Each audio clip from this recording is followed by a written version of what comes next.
El poema que voy a leer lo escribió William Shakespeare sobre el año 1600 y habla sobre la belleza de su amada.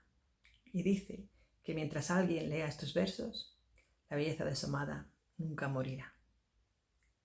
Shall I compare thee to a summer's day, thou more lovely and more temperate?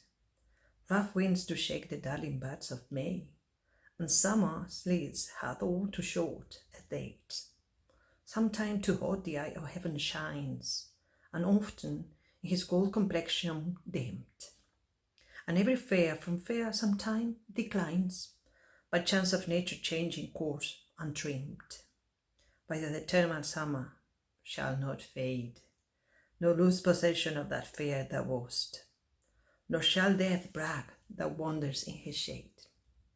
When in eternal lines to time thou growest, so long as men can breathe or eyes can see, so long lives this, and this gives life to thee.